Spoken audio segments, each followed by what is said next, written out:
wonder if the gods are watching me.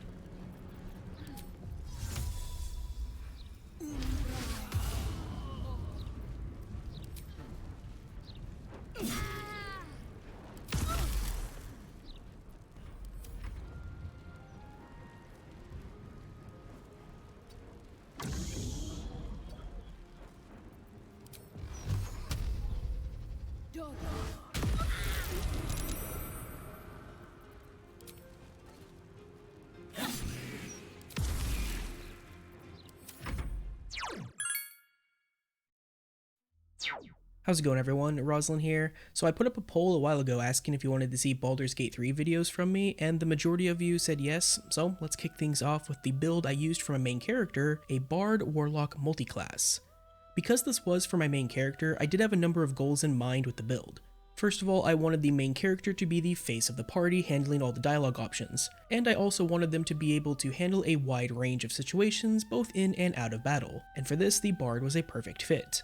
It scales well with Charisma, gets both Jack of all trades and expertise to help with ability checks, and learns a decent number of spells that can be used in a wide variety of situations. By adding Warlock to the mix, a number of additional synergies also present themselves. Warlock adds Warlock spells and spell slots that refresh on a short rest, which synergizes well with the Bard's Song of Rest, and it also uses Charisma for its spellcasting modifier just like the Bard. You also get access to Eldritch Blast, a strong ranged option, and by taking the Warlock's Pact of the Blade and Bard's College of Swords, an incredibly potent melee playstyle opens up as well. All in all, the combination of these two classes provided a lot of the versatility I was looking for, allowing me to adapt to many situations regardless of which companions I chose to bring with me. So with that explanation of the build out of the way, let's take a look at the decisions I made level by level. Before that though, I did just want to mention that this build does not require any specific pieces of gear to function, but there is one really nice pair of gloves you can obtain in Act 1 that, if used, alters how we distribute our ability points, and those are the Gloves of Dexterity. These can be purchased from the Quartermaster inside the Githyanki Creche during Act 1, and equipping them sets your Dexterity score to 18. If you don't have these or you choose to give them to another character, I recommend setting your starting ability scores to 8, 16, 14, 10, 10, and 16. However, if you do want to use these for this build like I did, drop Dexterity to 8 and redistribute those points to Constitution, Intelligence, and Wisdom for an 8, 8, 16, 12, 14, 16 distribution. Alright, on to level 1. For level 1, I started with the Bard, picking up Vicious Mockery and Friends as my two cantrips. And for spells, I chose to grab Healing Word and Cure Wounds for some healing support, Speak with Animals so I could, well, speak with animals, and Disguise Self in case I wanted to permanently borrow items from a vendor. For your starting instrument, it really doesn't matter what you pick, but I chose the flute because it has the lowest profile, and my ability scores were set as stated earlier, first using the layout that only drops strength until I got the Gloves of Dexterity, after which I respect and dropped Dexterity as well. Doing so let me grab 16 Constitution for more health and for ease of maintaining concentration on spells, and the extra points in Intelligence and Wisdom for other various skill checks. I chose to put more into Wisdom specifically for Perception when exploring the world. Speaking of which, for my skill proficiencies, I chose Sleight of Hand for lockpicking, Perception for exploration, and Deception for dialogue. At level 2, I took my second level of Bard, gaining access to Song of Rest and Jack of all trades. And for spells, I took Longstrider for more movement in battle, but feel free to take different spells, or even cantrips for that matter, at any of these levels if there is something else you prefer. Moving on to level 3, I continued with the Bard and chose the College of Swords subclass, giving me access to Blade Flourish, letting me spend a Bardic Inspiration to deal extra damage and get benefits such as a +4 to armor class for one turn. For the two skills that Bard gets expertise in at level 3, I chose Persuasion and Perception. And for my spell, I took Lesser Restoration so that in addition to off-healing, my main character could also cure some status ailments if necessary. And finally, I took Dueling for the fighting style that I got access to for being a College of Swords Bard, since my plan was to use a one-handed weapon and shield for most of my playthrough. Continuing on with the trend of taking utility, at level 4 I chose Mage Hand for my cantrip and Featherfall for my spell, and then I used my feat to pump my Charisma up to 18 by taking Ability Improvement. Level 5 saw improvements to Bardic Inspiration and Song of Rest, and gave me access to level 2 spells, from which I chose to take Silence. Level 6 is a huge level for a College of Swords Bard, as I finally got access to extra attack, really improving my main character's damage output.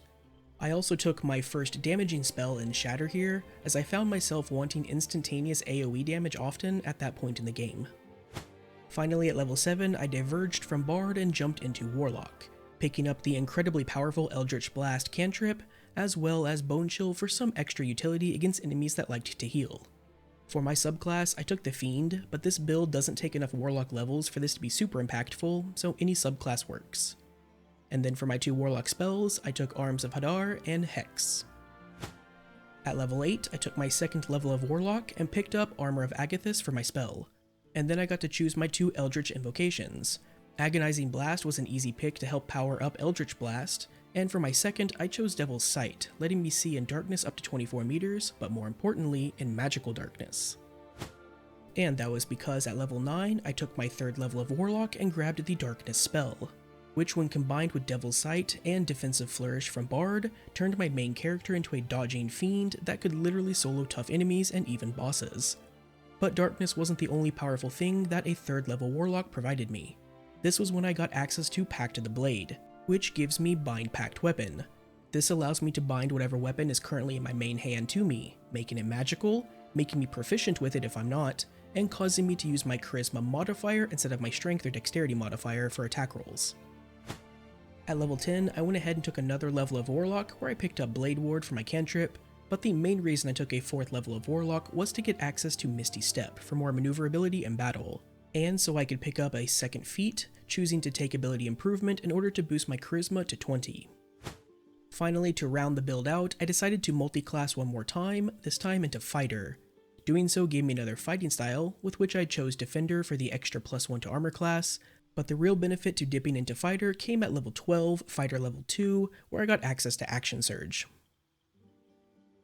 And that's the build. For me, this worked out very well, and while it's not a top damaging build or anything super broken, I did find it to be very solid, providing a lot of versatility both in and out of combat, and not being reliant on having any specific pieces of gear, with the only small kind of exception to that being the Gloves of Dexterity you can find in Act 1.